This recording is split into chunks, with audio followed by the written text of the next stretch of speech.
Governor Om Mathur के साथ हमारे सहयोगी अश्विनी खास बातचीत करे हैं, सुनिए। 35 वर्षों में 36 वर्षों में पार्टी ने जो मुझे कहा, जहां काम दिया, मैंने पूरी एकाग्रचित होकर के उस काम को पूरा किया है। और आप सबके आशीर्वाद से कह दूं, पार्टी के सब वरिष्ठ नेताओं के आशीर्वाद से हर जगह सफलता मिली है। तो पार्टी जो भी मुझे दायित्व देती है, मैं वो दायित्व सफल ग्रहण करता हूँ। सर, एक लंबा अनुभव रहा है पूरी पार्टी में काम करने का, उसमें भले प्रधानमंत्री नरेंद्र मोदी हों या दूसरे वरिष्ठ नेता हों, उनके साथ आपने काम किया। अब उन्हीं नेताओं से आपकी बहुत अच्छी तालमेल रही है। आज सुबह से हम देख रहे हैं कि कई सारे मुख्यमंत्री आपसे मिलने पहुंच रहे हैं, तो एक कहीं आत्मीयता है। निश्चित रूप से कार्यकर्ता हमारा ऐसा है कि वो सिर्फ चाहता है कि मेरी बात कोई सुने। और मेरा पूरे लगभग 8-9 प्रदेशों का मैं प्रभारी रहा हूँ और राजस्थान में भी 14 वर्ष तक संगठन मंत्री का काम किया है। उससे पहले मैंने किसान संघ का काम किया है। तो जहाँ भी काम किया हूँ, मेरा मूल आधार कार्यकर्ता रहा है और हमारी पार्टी कार्यकर्ता आधारित पार्टी है। और इसलिए आज भी मुझे कार्यकर्ता, चाहे मैं 2000 में कहा था, 2001 में मध्य प्रदेश का प्रभारी था, तो मध्य प्रदेश का कोई भी कार्यकर्ता आएगा तो मिलने जरूर आएगा, मैं अगर जब दिल्ली में हूँ तो निश्चित रूप से कार्यकर्ता हमारी पूंजी है। और हमारे नेता भी यही कहते हैं कि कार्यकर्ता के आधार पर पार्टी खड़ी होती है।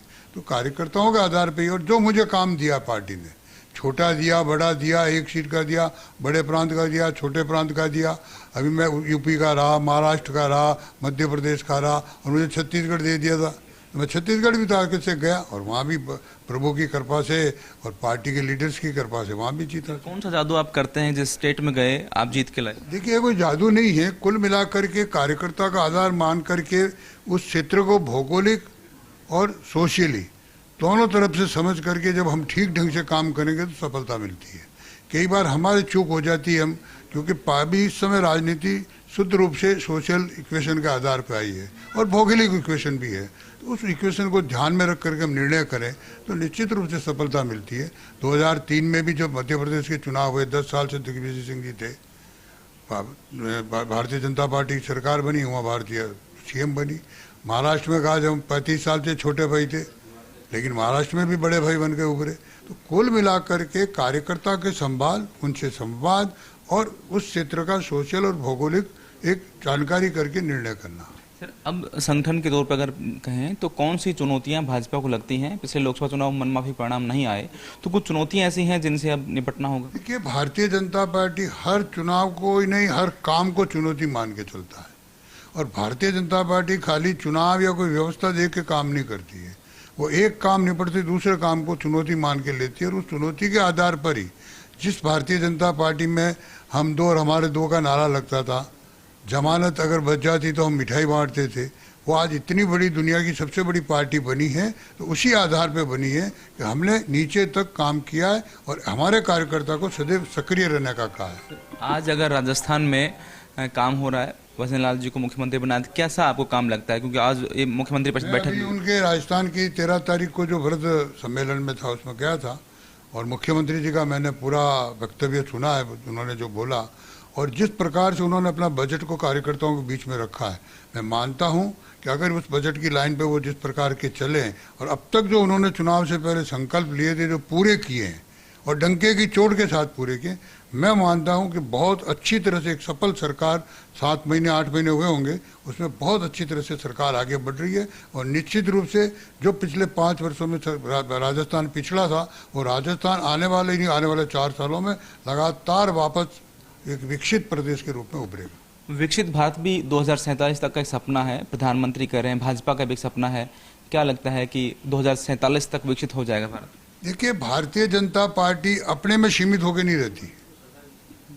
आपने अगर 14 में पहला नरेंद्र मोदी जी का भाषण कहा तो उन्होंने कहा था कि संपूर्ण देश का सामरिक विकास नहीं हुआ, पूर्वांचल हमारा पूरा छूट गया। तो मैं और मेरा में बांटने में नहीं लगे रहते हैं।